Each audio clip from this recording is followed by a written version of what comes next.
Sampurasun, Ibu Kapala Sakola anu kusim kuring dipihormat, Bapak Ibu Guru anu kusim kuring dipihormat, jeung saderek sadaya kelas 8 sareng adik-adik kelas 7 jeung kelas 8 anu kusim kuring dipikacinta. Dina kasempatan anu mulia ieu, mangga urang sadaya panjatkeun puji sinareng syukur ka Gusti anu Maha Suci, anu parantos maparin urang sadaya berkah, dugi urang sadaya tiasa kumpul dina kaayaan sehat. Ibu Kapala Sakola, Bapak Ibu Guru sareng rerencangan sadaya, dina kasempatan ieu, simkuring bade ngadugikeun ngeunaan kabersihan lingkungan sakola. Sakumaha urang sadaya geus sadar, sakola mangrupa tempat rerencangan sadaya diajar. Ku kituna, lingkungan sakola kudu bersih sangkan bisa nyaman diajar atanapi ngajar.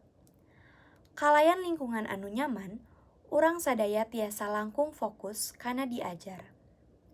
Hanjakalna, lingkungan sakola urang sadaya ayeuna mimiti laun-laun rusak. Kusabab lobana runtah anu dibuang sembarangan. Kusabab kitu, urang salaku warga sakola kudu merhatikeun hal ieu, sareng terus ngajaga kabersihan lingkungan sakola. Salah sahiji cara anu hade pikeun ngajaga kabersihan nyaeta micen runtah dina tempatna, sarta ngalaksanakeun piket kelas saluyu jadwal nu geus disapakati.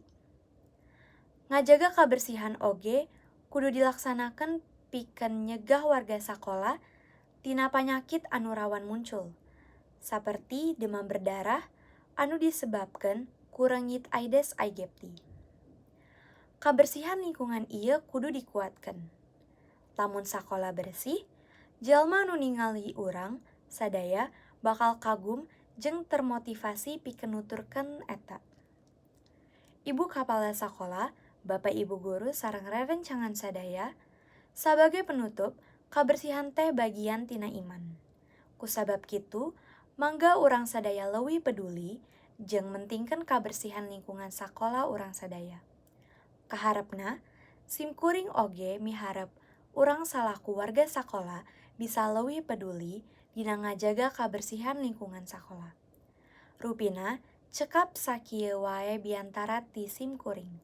Hapunten anu kasuhun, bilih aya cariosan anu kurang merenah. Sampurasun.